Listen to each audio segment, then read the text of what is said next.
الله الرحمن الرحيم نحمده ونصلي على رسوله الكريم أما بعد فأعوذ بالله من الشيطان الرجيم بسم الله الرحمن الرحيم وأعدوا لهم ما استطعتم من قوة صدق الله العظيم۔ میرے پیارے دوستو، ووٹ ضرور ڈالیں اور ووٹ کا صحیح استعمال کریں۔ اللہ تعالیٰ نے مسلمانوں کو اسلام کی حفاظت کے لیے طاقت بھر کوشش اور تیاری کا حکم دیا ہے۔ وَأَعِدُّوا لَهُم مَّا اسْتَطَعْتُم مِّن قُوَّةٍ۔ قوت لفظ ایک جامع لفظ ہے جس میں وہ تمام طاقتیں شامل ہے جو نتائج اور فیصلوں پر اثر انداز ہو سکے۔ یہ طاقت فوج کی بھی ہو سکتی ہے، افرادی قوت اور تعداد کی بھی، اور علم و دانش کی بھی۔ جو ممالک جمہوری طرز حکومت کے حامل ہے ان کے یہاں ووٹ بھی ایک بڑی طاقت ہے۔ ووٹ کے ذریعے بام اقتدار پر چڑھا جا سکتا ہے اور ووٹ کی تلوار سے انسان کو بے پناہ بلندیوں سے اتھا پستیوں تک گرایا جا سکتا ہے۔ اس لیے ووٹ بھی ایک طاقت ہے، ایک نعمت ہے اور ایک مؤثر ہتھیار ہے۔ اس لیے ووٹ کے سلسلے میں دو پہلو کو ملحوظ رکھنا ضروری ہے۔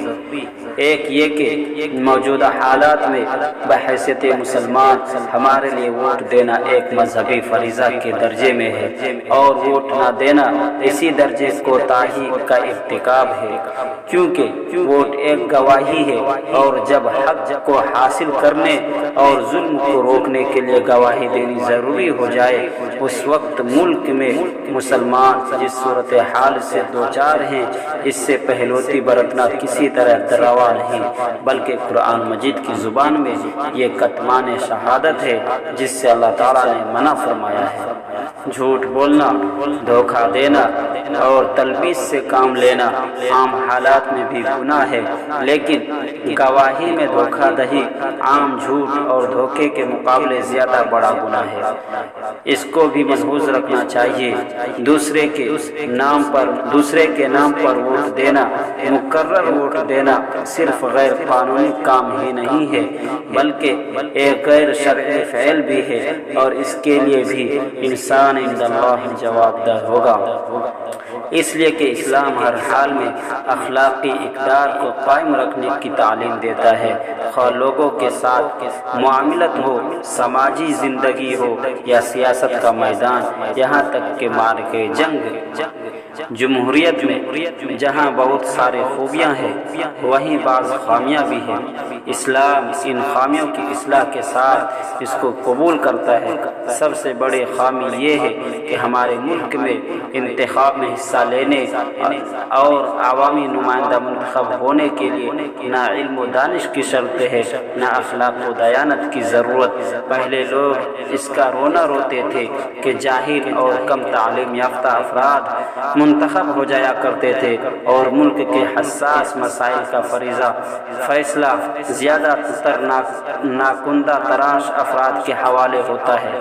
ہمارے ملک میں بعض ایسے ارکان مقننہ بھی تھے اور ہے جو دستخط کی صلاحیت سے بھی بے نیاز ہے اور نشان ابہام سے ہی کام چلاتے ہیں۔ اب بات اس سے بھی آگے جا چکی ہے اور بڑی تعداد میں ایسے عناصر مجالس قانون ساز میں پہنچ رہے ہیں جو نامزد اور نامور مجرم ہے۔ ان پر قتل، زنا، غصب اور ذہنی کے علاوہ جرائم درج ہے۔ پہلے پولیس گرفتار کرنے کے لیے ان کا پیچھا کرتی تھی، اب ان کی حفاظت اور سلامتی کے لیے ان کے پیچھے رہتی ہے۔ کرپشن اور سیاست کا اب چولی دامن کا رشتہ ہے، اور اب کسی بھی لیڈر کے بارے میں اس کام کی خبریں سن کر عام شہری کو کوئی حیرت نہیں ہوتی، کیونکہ یہ اب ایک معمول کی بات ہے۔